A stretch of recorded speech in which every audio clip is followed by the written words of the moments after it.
I think that it is very easy to create a patriarchal type of environment when polygamy is practiced. I mean, it doesn't make it right to have the one man in charge and the wives to just be obedient to him no matter what, but is it the only way that it works? And if it is the only way that it works, what does that say about polygamy?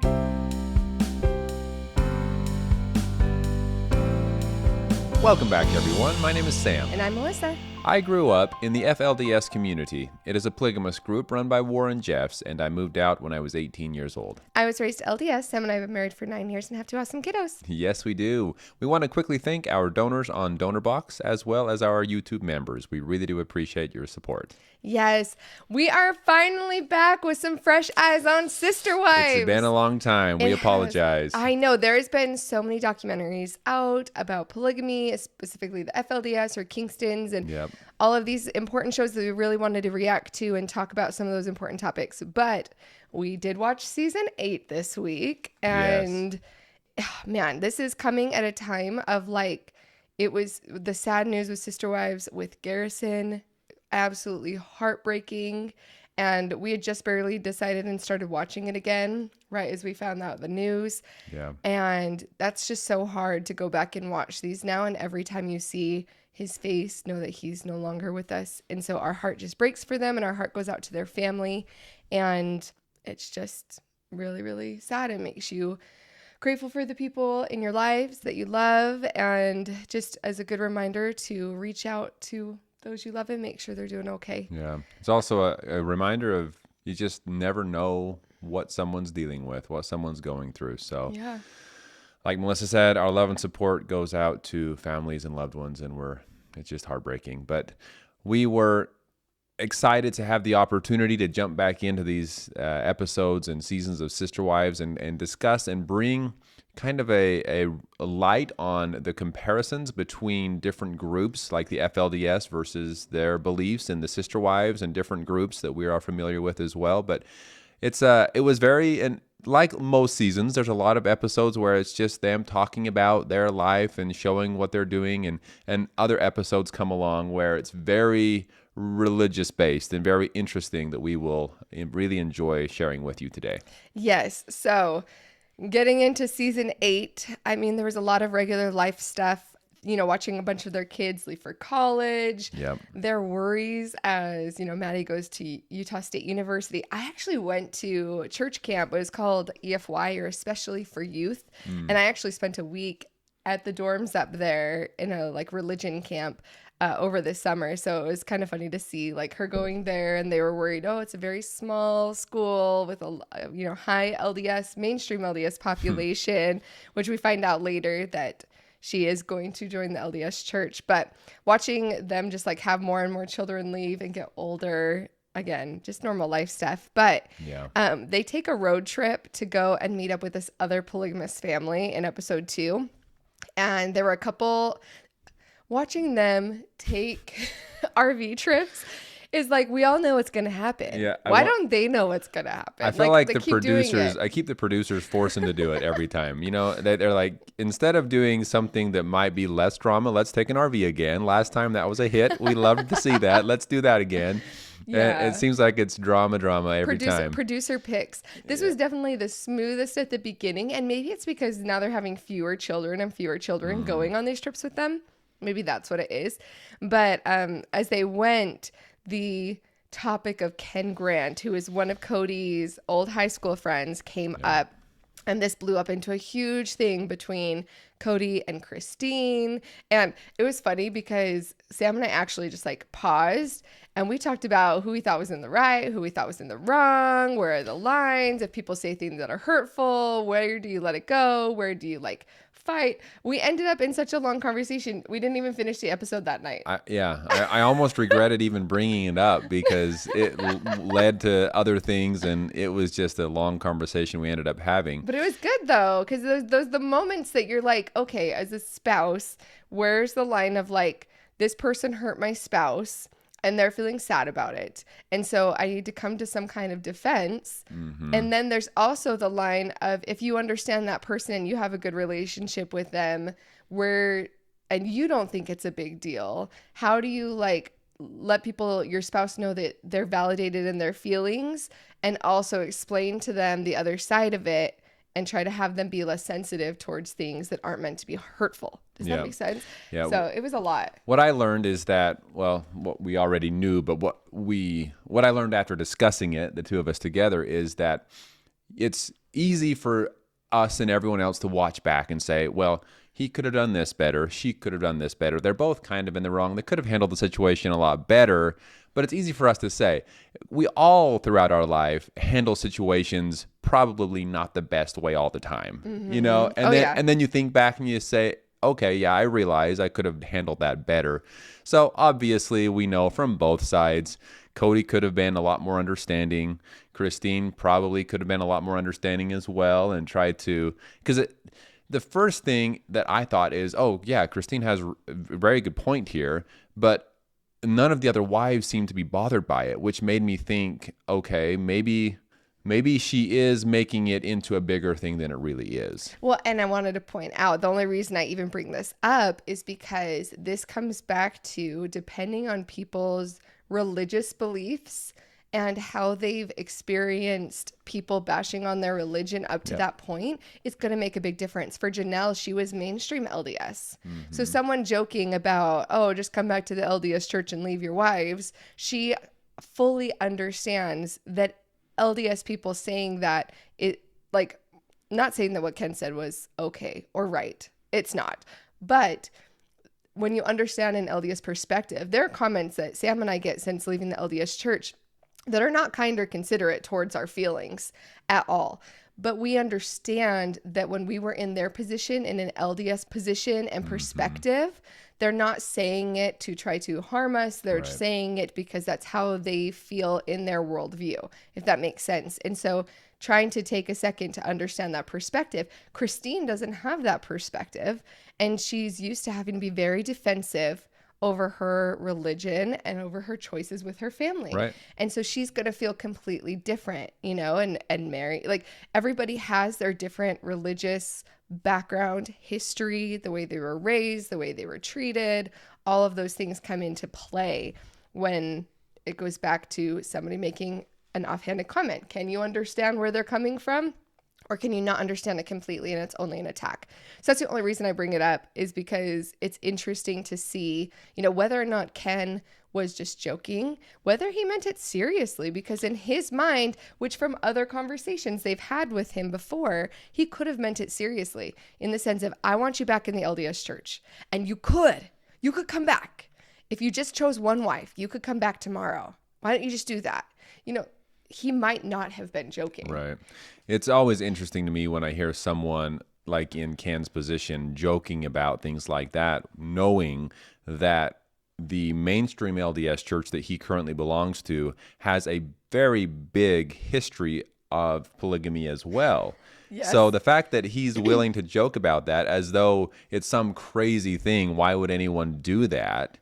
That kind of hit me a little interesting, because I know what the feelings are that people have that are living within these polygamous groups, and fully believing that it is Joseph Smith himself that reintroduced it to the world under the command of God. That's what we were taught, and that's what Kody believes, or him and his family believed at least. And that's what Ken Grant believes as well.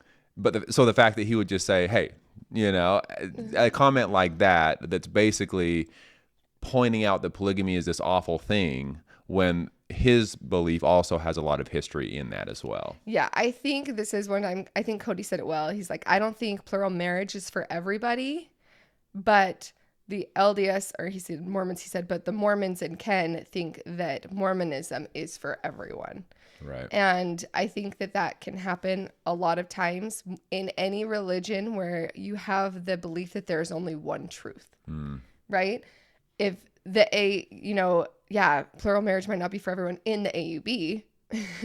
In the FLDS, they would say that plural marriage is what is absolutely necessary to get back to God. That is the one truth. Or at least the belief in it. The belief in it, yeah. That's true. You don't even have to. You don't. Yeah, there were plenty of FLDS people that were married to one or none, right? Yeah. And it wasn't that they could never return to live with God. It was the fact that they had to fully believe and accept the practice of it, whether or not they ever practiced it themselves. Yeah. So just meaning that like those people think that that has to be the only way. And anytime you get into that mindset of this is the only way within Mormonism, then it makes sense that they think that's the way for everybody, because God would only put one way back to him if everybody could fit into that mold, right? Right. Why would he create a church that everybody in the whole world had to belong to if it wasn't possible for it to be for everyone? Mm-hmm. So anyway, it was an interesting conversation. We had a fun time talking about stuff with that. Yeah. Once again, it led on a little longer than we expected, but this is an interesting topic that there's just so much to unpack when it comes to that kind of thing. Yeah. And then they went to go visit the Collier family, who were very open polygamists, and they had similar history to Kody in that, well, the guy, he was raised LDS. And he's like, I realized I've kind of always been a polygamist because the fundamental LDS doctrine. And I truly believed that when I would go and read the scriptures. And I thought it was interesting that he did say that they went to an LDS church and continued to worship there for years. Even after having his 2 wives. Yeah. And so they just said, as long as we kept it a secret, no one bothered us. But the second they came out public about it, then of course they were met by a church council and they were almost immediately excommunicated, which means that you're no longer a member of the church, but it doesn't necessarily mean you're no longer welcome in the building. But if you're excommunicated, you're not going to feel comfortable being around those people in the building, knowing that they know that you were excommunicated. Well, and it's weird because, not weird, but yes, the LDS church tries really hard to make sure that there is no perception of polygamy in their church, right? And so, yes, anybody is welcome to the church services, but they were sounding like they were keeping their heads down. They weren't commenting. They weren't sharing their opinions. They weren't preaching polygamy in any way. But still, them just being in the church, if you walk into an LDS church and you see a polygamous family, that doesn't give the right image that the LDS church wants. So they excommunicated him, not for speaking out about the church being bad or anything, just being polygamist. Right. And they said, you need to only have one wife if you want to continue to be in good standing. And he's like, well, which one do you want me to leave? And the council didn't have anything to say, but they did excommunicate him. So yeah, not only are they not going to be welcome, but since that was their only like crime to begin with, if you want to say, like, it's one thing if they had gone in and you're preaching against the church, and every time in Sunday school someone talks about it and they're like, well, what about polygamy? Because I live, causing disruptions. But just the act of them being is enough of a disruption for them to. Yeah, I wonder what them going public meant, because now it sounds like he says what he feels and he doesn't hold back. And so I wonder if in church at any point he shared some things that were not welcome. And because I know that the mainstream LDS church takes the practice of polygamy very serious right now. In fact, that's why in order for me to join the church, when I did, I had to meet with Elder Holland so that he could make sure that basically I understood why polygamy was no longer allowed or practiced today. So yeah. And the Collier family, especially the husband, had a lot of opinions about the fact that by making them criminals, you're allowing evil men to do evil thing in hiding.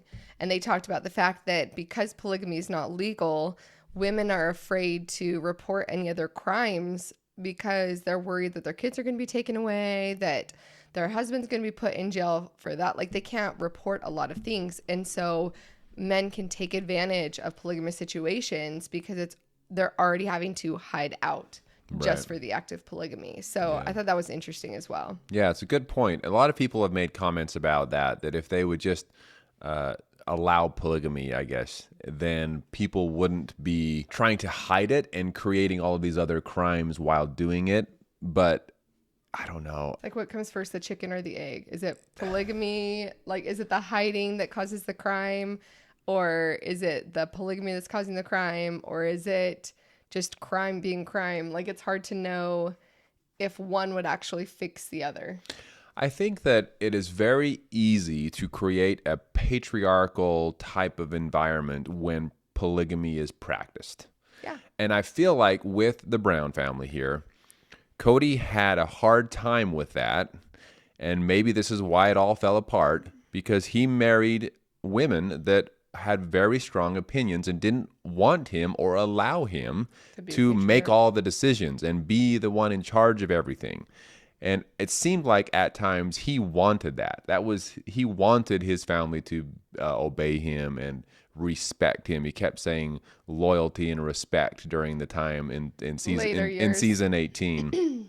So I wonder if he wanted more of that. But it seems like because of this patriarchal type environment, that is where bad man or evil man can just really take advantage of the system because of the way it's set up. And I think Kody originally had this idealistic view. Now, remember, he didn't grow up in polygamy, so he didn't see what worked and what didn't. And so I think coming from the mainstream LDS church, the idea of being like equally yoked with your partner and, you know, having equal companionship, I think he thought it was going to be like that times however many wives he had and think that was going to work. And even at the beginning of this show, you can tell he's deep into the marriages with the first 3 women, and you can tell he's still trying to just very much please everybody and have it be this, he doesn't want to be a tyrant. And that's why he started the show, to prove you don't have to be like that. And I think, you know, there's a lot of debate of whether or not the show is what broke the family apart, but I think you're right. I think the fact that he tried extra hard when the cameras were on to make it seem like I'm not a patriarchal jerk and without being patriarchal in a polygamous situation, I don't know if I've seen one that doesn't work like that. Yeah. Even their friends that they said, in a couple of seasons ago, that they were like, oh, you guys are so organized. You're so this. Like, I wish we could be more organized. And the dad definitely ran the ship. 100%. He ran the ship, and they all appreciated that as the wives. I think Meri was like, man, I would be happy with a husband who was like a little more in charge, right?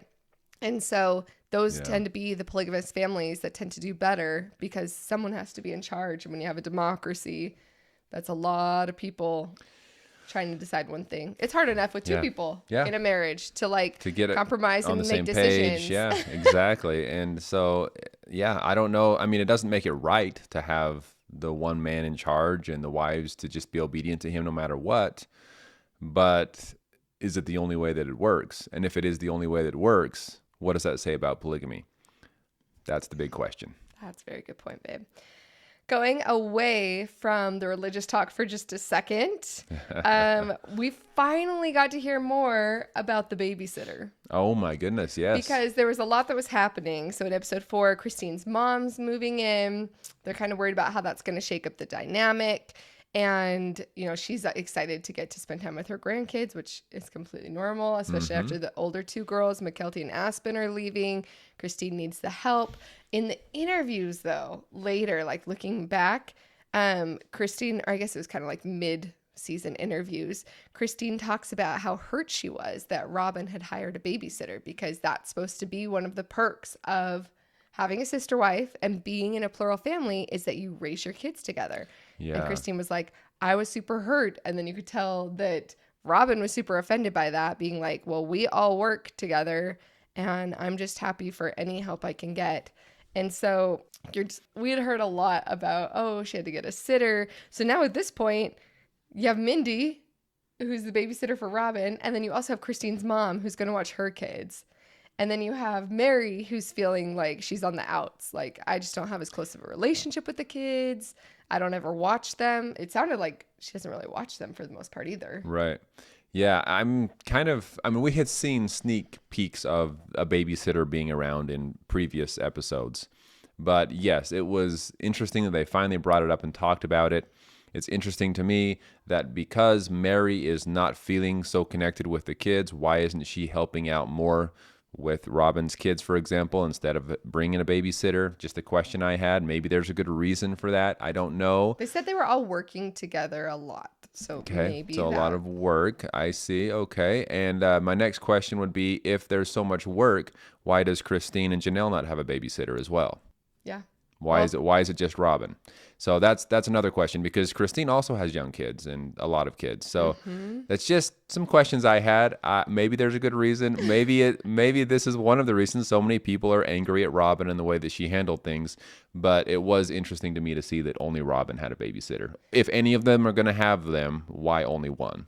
Yeah, and I think there's obviously some kind of wedge there, right? Because obviously she didn't feel comfortable enough to ask the other moms to watch the kids. And it's funny because I think they have this idea that because now they're all in a cul-de-sac, it's like they're in the same house. And it's like, how often do you have to see your neighbors?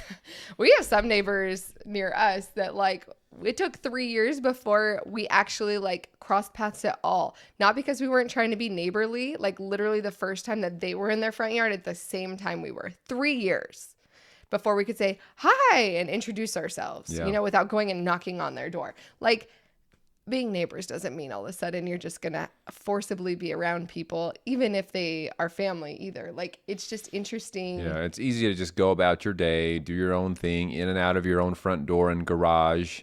I mean, they do try to get together as a family, but the question I still have is how much of this family get-together event is put on because the show wants to see the family together and the drama that comes along with that. How often would they get together if it wasn't through the help of producers asking them to do certain things? That is a big question. Well, and you can see that in the women's, like in the tell-all at the end, the women were, they asked, okay, well, if you guys are sister wives and have a sisterhood, when was the last time you all went out together? And they were like, last time you made us on the show. That's what I was thinking. I was like, probably their trip to California when they all had to go together for the show. Yeah. And then they were like, well, it's been a couple years. And I'm like, that makes sense. A couple seasons ago is when they had that, right? So unless they're being forced together, it's not like they're getting together. Yeah, definitely very obvious that way.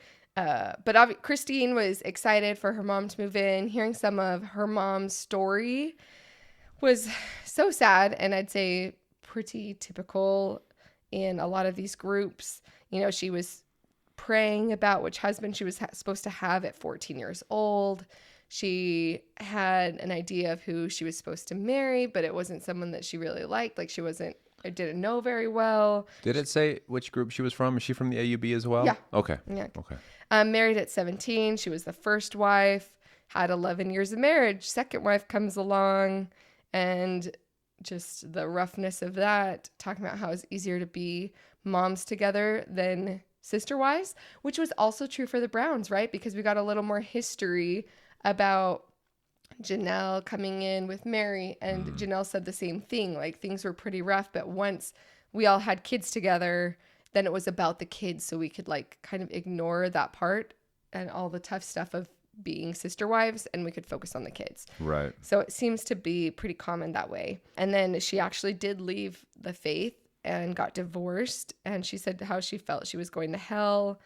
And just a lot of misunderstanding between, Christine feeling threatened by her mom leaving the faith, threatened that they heard she was a part of an organization that was against polygamy, and how it took months before they were willing to have a conversation to ask Christine's mom, to ask Annie, are you a part of this organization? Do you support our family? And I feel like this one kind of hit home a little bit for me, because when you leave a high demand group or religion, and like for us, when we left the LDS, I feel like when you're in the LDS, you're scared to ask questions to people who leave, because you're scared they're not going to accept you, that it's going to hurt your testimony, all these implications of when somebody leaves the group, then they're no longer safe. And that's what was happening here. They were like, we didn't feel like we could trust my mom. We didn't think she was safe by her leaving the faith. And so my heart really went out for Annie. I'm glad that they did reconcile, but it is super hard when you leave the faith or leave a faith, and then all of your motives come into question. Who you are as a person comes into question. All of your relationships come into question, and nobody ever, like, we have a lot of people who still have never asked us anything about it, and they don't really want to know. Right. But we know that they have assumptions because you can hear things or see the way that they act differently, and rumors fly, but nobody will nobody will ask any of your opinions or try to like find out if you are a safe space or not, like Kody and Janelle or Cody and Christine did. Right. Well, it's because they're in this place where, and we know this because we've been in their shoes, where if you leave, you're clearly in the wrong. Therefore, why do I want to hear your opinion if you're in the wrong? Yeah. And I feel like that's where some people are. There are others that are a lot more open and a lot more willing to listen, but some people just want to kind of shut that topic out. It was very sad, too, to see that Christine's mom was not even welcome or invited to her wedding at all, even though she made the dress for Christine and just kind of dropped it off and let it be. So very, very sad. I feel like this connected a lot with a lot of people in religious groups that have had their family split apart in some way or another when their wedding came to be because some of the family wasn't welcome. So that was just a sad thing to see as well. Anyway, so that was just one more thing that we were like, could kind of relate to, and how hard it is to have to, my heart went out for Annie. Yeah. It's hard to feel like you have to prove who you are over and over and over again because you don't share the same beliefs with people. But the next thing that was interesting, this season had a lot of good stuff. It did. Yes, it did have a lot of interesting points. The anthropologist visits. So they had 2 anthropologist students, one a PhD, one a master's student, come and live with the Browns for 4 days. And that was that was so interesting to me because they were like, don't treat us like guests. We just want to observe. And how could you not treat someone like guests in those situations? Right. But I do feel like by like day 3 and day 4, they were starting to see more of real life. Right. Because they couldn't hold it off. You can't hide that many kids. You can't stick them all in closets and be like, be on your best behavior, for that long, for kids at least. And so it was interesting to hear what they had to say. They talked about like church in the home and the Browns doing that. And they're like, well, it was different. Like the older kids weren't there as much, but it looked, smelled, and acted like church. I was like, so, the Browns are continuing that on. Yeah. I did have to think about the fact that when they said it was weird having people in our home, I was thinking, well, you have camera people in your home all the time. So, right? Yeah, a little bit. I know that it was different because the camera people aren't there every day, all day. I was going to say, I think camera people are scheduled. Right. So you're scheduling, it's almost like a job, right? Like you're scheduling them to be at certain parts of your life, but you have most of your life off camera. Right. But if someone's in your house, you can't turn them off.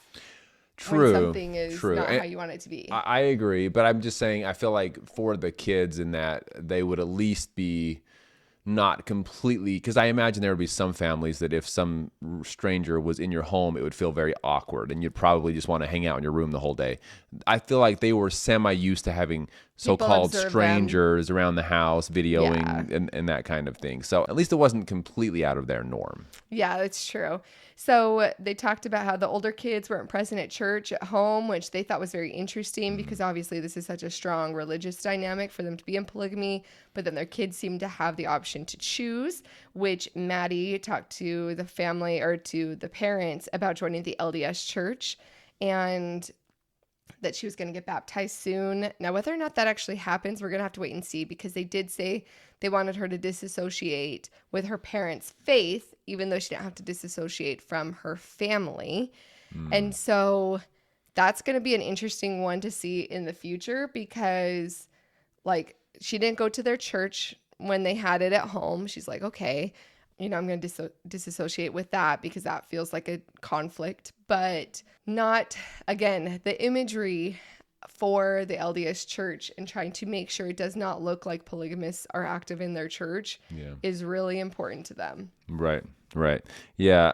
I honestly wasn't even surprised when I heard that Maddie was interested in joining the church.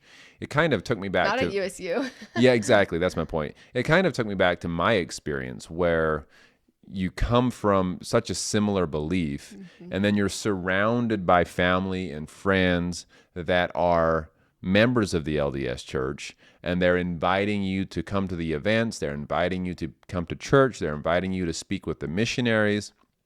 And before you know it, your whole life is surrounded by active LDS people and beliefs and not parties, but events. They don't really party. Lots of events, yeah. And and things like that. Huge so social aspect. That's exactly. To college. So when you're 18 years old, having that social environment and friends and family is very important, especially when she was so far away from her actual biological family. It definitely gives you a sense of community. For those who aren't familiar, if you are LDS and you are 18 and you're at college, there's actually college wards, and they're called YSA, Young Single Adult Wards. So from 18 to 29, you have groups, and then it'll be based on which like apartments you live in. Okay. So when I was in YSA wards in college, you like your boundary would be these like 3 campus buildings basically. And we would have family home evenings still.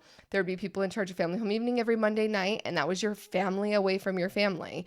You would have activities. They would still have, I don't know if they had dances. I don't think they had dances. They did at Institute. There was Institute dances. There were Institute dances, yes, but that was on like a Saturday normally, wasn't it? Yeah. But and then you have, you know, church with all these people, and you're getting to know everyone. So it's a huge community thing to have somewhere when you are away at college. It's huge to have a place that you feel like you belong. You instantly make new friends. You're instantly meeting guys your age that have the same similar beliefs.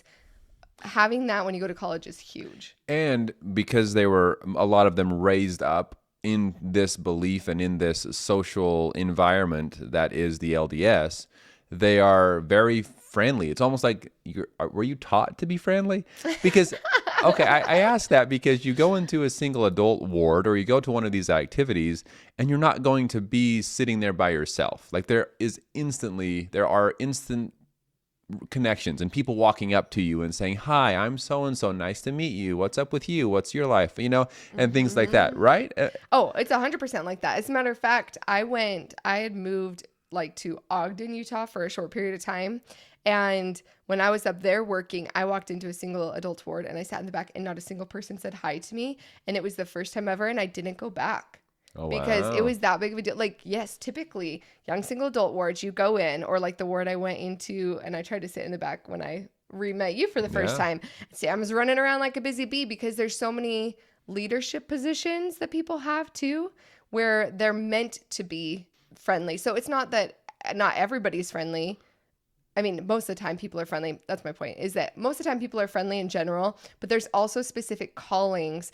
Sometimes there's specific callings like welcoming committee, ward missionaries, people that they're calling or is to make new people feel welcome. Yeah, exactly. I guess if you're not familiar with the calling, it's basically your job in the church. Yeah. Unpaid, of course. It's voluntary. But yes, your calling is to go and meet people, say hi to people, to walk through the doors. In fact, there's sometimes people standing at the doors welcoming everyone in. Yeah. So it's like immediately you're getting this recognition. Hello, I'm so-and-so. Who are you? And so I can totally understand the connection that Maddie would have had immediately, especially because her roommate was also a member of the church. Yep, exactly. So it's a great thing to have when you're all on your own. That's all I can say. And there wasn't like in Ogden when I didn't have that and I didn't feel welcome in that ward, there's nothing else to replace it. That's like the sad thing too, is it's like there wasn't somewhere else I could go and instantly have like a group of friends and a community with people that believe the same as me. And so it became like kind of sad, like not being welcome there was a huge deal because that's your main source of community. And I wonder why you didn't feel welcome there. I mean, I know that every place is different. Some people are more friendly depending on the state, the city, that you name it.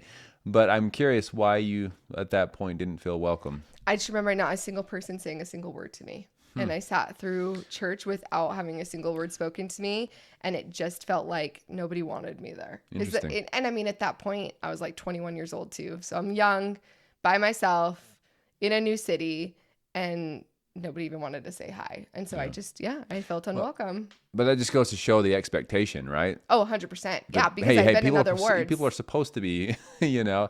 So that's interesting. Yeah, it is. Anyway. Maddie ended up telling her parents that she wanted to join, we have done some Googling and other things and have found out more about that. I don't know if we should mention it here or not, since we're trying to keep with the timeline of how this goes. So we'll let you do the Googling as well on what Maddie ended up doing. Yes. And the anthropologists, so they talked about Maddie, just about the fact that it seems like the kids are able to choose, which is huge. They talked about how Kody spends more time with Saul than other kids, which made Robyn like, don't say that he spends more time with my kids. She's like, it's just because he had surgery, Yeah. Well, and that's true. Yeah, that is a fact that he had surgery and that there was that extra, I guess, need of attention during that time. So who knows? And then they also talked about that Kody connects with boys better than the girls. And obviously there were some wives like Christine who felt hurt by that. Janelle's like, he connects way more with all my kids than what I ever got, so therefore I'm good. So everybody has different expectations, I think, too, of what they're expecting from Kody out of it. But overall, the visit went really well. And they definitely seemed like some of their preconceived notions were changed by meeting the Brown family. Yeah. I was surprised to hear that Antoinette said that she actually kind of accepted the lifestyle after she went there and saw kind of what it was all about, and that so much of her ideas of polygamy before were so different than what she saw in that home at that time. So I found that interesting, because you mostly hear the negative and the horrible things, and that's why on the news. Exactly, that are on the news, and they only hit the news if they're awful. Unfortunately, that seems to be the way things go. It only hits the news if it's a bad thing. So, but I did find that interesting and a positive light on the Brown family for that visit. Yeah. The end of the season ended with the huge decision that Meri made to legally divorce Kody so that Robyn could legally marry Kody so they could adopt the kids. Now this, when she first was like presenting it, I was like, this is so staged. There's no way that she came up with this on her own. But in the tell-all, she was saying that she's super offended that everyone thinks that like people came to her and asked for it. So I was like, oh, okay. Yeah, I was one of those people. And according to her, she stood by the fact that she did not, like, it was her idea. I'm sure as a family, they talked about the fact that they didn't have rights to the kids. They wanted to adopt the kids, yes. Yeah, and how that wasn't possible and how that's so sad. But Meri making this decision, still huge, crazy. Even Kody's reaction of like, this isn't changing anything. Nothing's changing, right? And then when they brought in Christine and Janelle to tell Christine and Janelle, before they brought them in, I said, okay, here's my guess. Christine is going to be super upset. And Janelle is so logical that she's just going to be like, yeah, it makes sense. That's fine. Yeah. And it was the exact opposite of what I thought was going to happen. It was surprising to see how accepting Christine was of it. And Janelle was more logical than we expected, and so she went straight to taxes. Oh boy, how is this going to affect the taxes? You could have waited till the new year so it can be easier on the taxes. But then it showed her talking with Kody later on, and I think that she is right to be concerned that, it seems that because of this, he is choosing Robyn. And I know that it doesn't really, because it was Meri's idea, supposedly. I don't know how much they talked about adopting the kids and how important that was for Kody and Robyn and the others. I don't know how much of that was influencing Meri to make the decision. Yeah. But it's sure, like, it kind of seemed like, because he was already legally married to Meri, to legally marry someone else, that how could that not change something and cause some feelings to be stirred up in the family because of that? And I know they always went back to no, it's just about the kids. It's just about the kids. But I can understand where Janelle was coming from. Yeah. And I think they all kind of had that piece of it. Christine, at least on camera, though, didn't show it. She was like, sweet, I want the kids. Like, it's all about the kids in Christine's mind. So she was super excited for it. I think Meri definitely felt the weight of it. I don't know how you couldn't. And even Kody was like, yeah, it's weird because we put so much more stock into our spiritual marriage over the legal, obviously, because they only have one legal marriage. And I still feel just as committed to these women. And yet at the same time, to say that you're getting a divorce comes with that feeling of ending something, right. even if it's not ending the relationship because he's going to stay married to her spiritually. Still, at the end of the day, you're ending something and beginning something else. I still wonder. I mean, we've seen the last season, so we know what's to come. But just taking myself back to this, or the season 8, I still wonder if subconsciously, because they actually got divorced, I still wonder if subconsciously that kind of put an end to their marriage in Kody's mind. Yeah. When it's weird because at the tell-all, Meri said that their marriage was doing better after the decision right at the beginning. And Kody was like, oh, no, that didn't influence. And Mary's like, yeah, it did. I think he recognized her sacrifice. It was the first time he'd like stopped to take a look at Meri in a long time and be like, oh, wow, you're willing to do something for this family. But I'm wondering, like you said, how long is that going to last? Oh, thank you. Is he doing it because the marriage is going to be better with her? Or is he doing it as a thank you so much for letting me marry my love? Exactly. So I'm just grateful to you as a person. And was he doing it for a period of time to try to prove, hey, like I said, nothing's going to change. We're going to be good. This is going to be good. And then how long does that last before his subconscious kind of starts to take over? Yeah, so it'll be interesting to see. We're planning on continuing the Fresh Eyes on Sister Wives. We'll be back to doing a season a week starting now for at least the next few weeks. I think we have all scheduled. So assuming nothing else jumps up that has to be talked about right then. So we do have a lot of things that are in the works, but thank you all so much for being patient with us. Thank you for coming along with us on this journey of Fresh Eyes on Sister Wives. It has been eye-opening and very interesting for us. I hope it has for you as well. Yes, thank you so much, and we'll talk to y'all soon. We'll talk to you soon.